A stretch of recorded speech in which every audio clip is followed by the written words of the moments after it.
El síndrome de Bloom es una enfermedad genética poco frecuente de herencia autosómica recesiva caracterizada principalmente por tres aspectos: retraso en el crecimiento, hipersensibilidad al sol y telangiectasia en la cara, que quiere decir dilatación de vasos capilares. Estos pacientes tienen una inestabilidad genómica que les predisponen a desarrollar cáncer fácilmente. Esta es una enfermedad que se descubrió por el dermatólogo David Bloom en 1954 a través de la observación de varios pacientes que presentaban enanismo y eritemas telangiectásicos por piel enrojecida, ¿verdad? Y más que todo por dilatación de los capilares sanguíneos en la parte de la cara. Este síndrome también puede llamarse eritema congénito telangiectásico o síndrome de Bloom. Como esta es una enfermedad autosómica recesiva, esto quiere decir que para que surja tiene que ocurrir una mutación en ambos alelos del gen BLM, tanto por parte de la madre como por parte del padre. Los padres no necesariamente tienen que presentar esta enfermedad, sino que pueden ser portadores del gen mutado sin tener síntomas. Bien, tenemos lo que es el gen BML y helicasas. Lo que hacen las helicasas es unirse al ADN y separar temporalmente las dos hebras de este, que normalmente se encuentran unidas en espiral, con el objetivo de desarrollar procesos como la replicación o copia de ADN, preparación para la división celular o reparación de daños en el ADN. Como podemos ver, la familia de helicasas REDQ son importantes para mantener la estructura del ADN y por eso se conocen como cuidadoras del genoma. Cuando una célula se va a dividir para formar dos células nuevas, el ADN que hay en los cromosomas se tiene que copiar para que cada célula nueva tenga dos copias de cada cromosoma. Una parte que corresponde al padre y la otra a la madre. El ADN copiado de cada cromosoma tiene dos estructuras iguales que se llaman cromátidas hermanas y están unidas al principio, antes de que se produzca la división en las células. Es en esta etapa donde estas intercambian entre ellas algunos trozos de ADN, lo que se conoce como intercambio de cromátidas hermanas. Y este es un punto importante, ya que este proceso está alterado en la enfermedad de Bloom, ya que la proteína VLM está dañada y esta es la que controla que se produzcan los intercambios adecuados entre las cromátidas hermanas y que el ADN se mantenga estable en el momento de la copia. El síndrome de Bloom se presenta como resultado de alteraciones en los mecanismos de reparación del ADN. Detallando el mecanismo de reparación normal, tenemos principalmente lo que es una proteína clave, que es la helicasa VLM. Esta es codificada por el gen BLM en el cromosoma 15q26.1. La VLM es una helicasa dependiente de ATP de sentido 3' a 5', que pertenece a la familia REDQ, que participa en la disolución de estructuras complejas de ADN y en la reparación de intermediarios. La proteína VLM ayuda a prevenir el intercambio excesivo de cromátidas hermanas y también está involucrada en otros procesos que ayudan a mantener la estabilidad del ADN durante el proceso de copia. Durante la recombinación homóloga, la VLM forma el complejo BTR, que incluye a la helicasa VLM, a la topoisomerasa 3-alfa y a la proteína RMI 1 y 2. Este complejo también es llamado disolvesoma, que se especializa en la disolución de uniones dobles de Holiday, sin generar entrecruzamientos cromosómicos. La función del complejo BTR. La VLM identifica las uniones dobles de Holiday y las desplaza y extiende mediante su actividad helicasa, mientras la topoisomerasa 3-alfa las corta y reconecta sin producir entrecruzamientos. Las proteínas RMI 1 y 2 estabilizan esta maquinaria. La proteína RMI 1 posee dominios OV que median interacciones cruciales con la topoisomerasa 3-alfa y con la proteína RMI 2. Además, la VLM y la proteína RMI1 contienen motivos que se unen a la RPA, que es el complejo que se adhiere al ADN monocatenario, lo cual permite reconocer y responder a horquillas de replicación dañadas, y esto es apto para reiniciar la replicación tras estrés. Detallando ahora el mecanismo alterado en el síndrome de Bloom, tenemos lo que es una mutación en el gen BLM. Estas mutaciones pueden ser de lecciones o variaciones puntuales que inactivan a la helicasa o impiden su asociación a la topoisomerasa 3-alfa o a la proteína RMI1 y 2, y eso ocasiona consecuencias moleculares. Sin BLM funcional, las uniones Holiday dobles no se disuelven adecuadamente, lo que genera un exceso de intercambio entre cromátidas hermanas y entre cruzamientos erróneos entre cromosomas. Entonces se acumulan roturas cromosómicas, reordenamientos, estructuras cuadrirradiales y fragilidad genómica, además de que ocasiona impacto en la replicación. Al no poder resolver horquillas dañadas o formadas por estructuras secundarias, el ADN colapsa y entonces aparecen rupturas y se retrasa o está inhibida la síntesis de ADN. Y también está la presencia de estrés oxidativo. Las células BLM deficientes acumulan especies reactivas de oxígeno, lo que origina daño oxidativo adicional al ADN, ocasionando inestabilidad y favoreciendo la carcinogénesis. Para ver cómo funciona en la patología a nivel molecular, vamos a tener varios puntos y el primero va a ser el genoma inestable. Bien, aquí vamos a tener que todo comienza con una pérdida de función en la helicasa BLM, lo que va a impedir la reparación precisa del ADN. Como resultado de esto, vamos a tener que se incrementa el número de SCES o intercambio de cromátidas hermanas, además de rupturas y reordenamientos cromosómicos. Esta inestabilidad estructural favorece a dos cosas. Primeramente, a la mutagénesis. ¿Qué es la mutagénesis? Es acumulación de mutaciones aleatorias y también va a favorecer a la pérdida de heterocigosidad, que inactiva genes supresores tumorales. Consecuencia directa de esto va a ser una predisposición altísima al cáncer, de lo cual hablaremos más adelante en el video. Como segundo punto, también vamos a tener que va a tener bajo crecimiento y fotosensibilidad.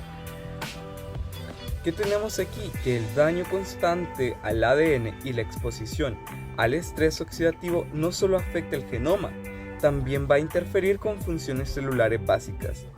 Las células cutáneas, endocrinas y de crecimiento son especialmente sensibles. Esto va a explicar por qué los pacientes tienen una talla más baja.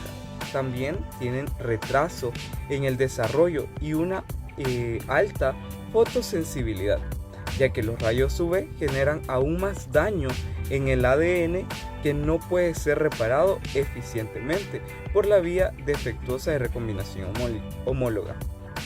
Entonces básicamente tenemos que esto es un círculo vicioso de daño acumulativo.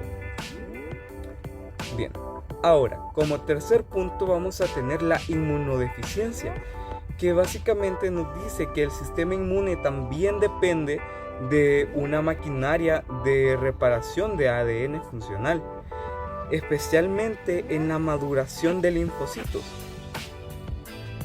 En el síndrome de Bloom se acumulan mutaciones en las células inmunitarias, lo que afecta directamente a la producción de inmunoglobulinas y la función de linfocitos T y B. El resultado clínico es una inmunodeficiencia primaria, la cual también podemos traducir en mayor susceptibilidad a infecciones respiratorias y también cutáneas. Como cuarto punto también vamos a tener lo que es el riesgo múltiple a cáncer, que es lo más grave, es la consecuencia final, un riesgo simultáneo y múltiple de cáncer. A diferencia de otras enfermedades genéticas, en el síndrome de Bloom el riesgo no se limita a un solo órgano, sino que el defecto en la reparación del ADN afecta todo tipo celular.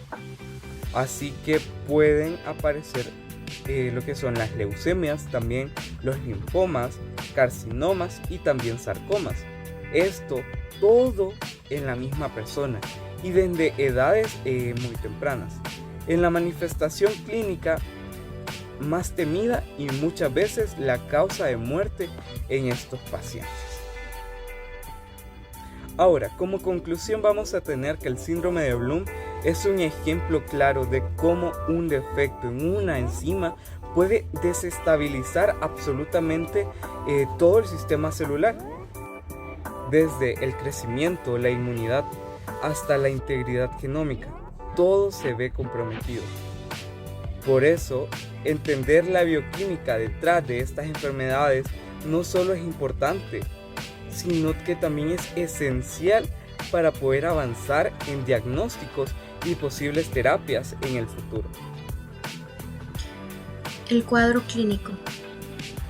Bueno, el cuadro clínico tiene que ver bastante con el defecto molecular que antes fue mencionado, que es un error en el cromosoma 15 que causa que no se pueda reparar el ADN y mantener como esa estabilidad de los cromosomas. Y esto conlleva a un gran riesgo de desarrollar cáncer a muy temprana edad.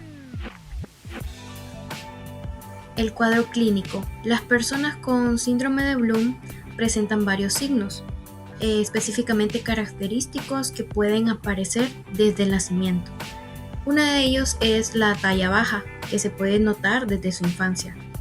También el rostro estrecho y alargado. Aquí también podemos ver que predomina la nariz y la piel fina. También está la fotosensibilidad. La piel, especialmente de la cara, se enrojece con bastante facilidad, más que todo al exponerse al sol.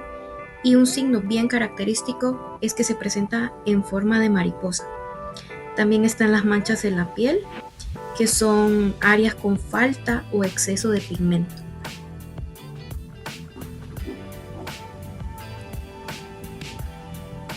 También se presenta la inmunodeficiencia leve o moderada, que específicamente causa infecciones frecuentes, más que todo respiratorias.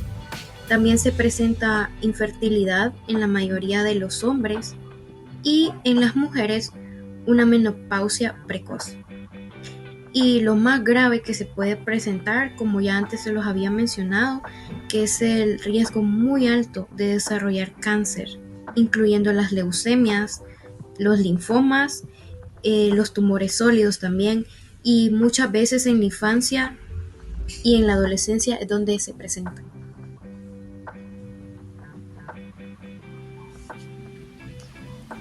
El diagnóstico. El diagnóstico del síndrome de Bloom se basa en varios puntos importantes. Primero que todo, los rasgos físicos y antecedentes clínicos. Debemos de observar eso antes de empezar a sospechar la enfermedad. Luego se realiza un análisis citogenético para ser más específico, donde ahí podremos observar un aumento exagerado de los intercambios entre cromatidas hermanas, y este hallazgo es muy característico para determinarlo. Y finalmente podríamos confirmar con un estudio molecular que identifica mutaciones en el gen BLM. Entonces aquí es importante el estudio genético de los padres, si se llega a sospechar o se sabe que son portadores.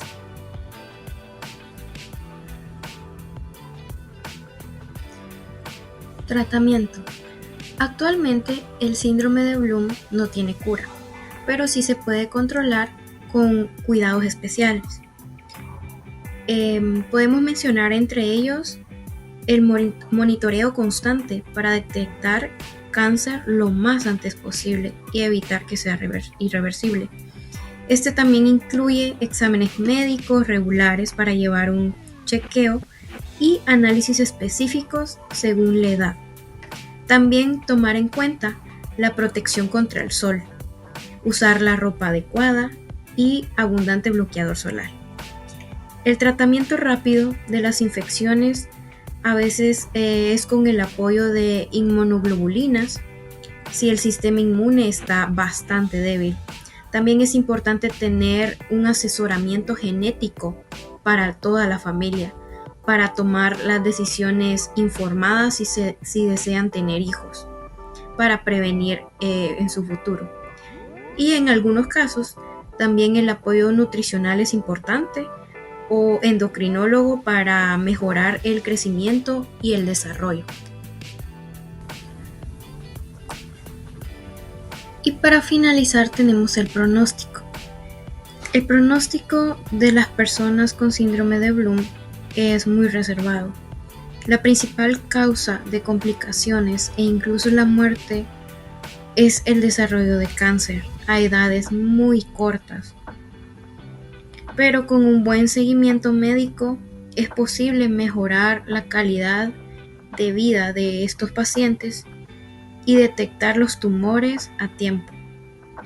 Aunque muchos pacientes no llegan a edades avanzadas, algunos pueden alcanzar la adultez si reciben cuidados adecuados y un control médico que sea constante. Muchas gracias.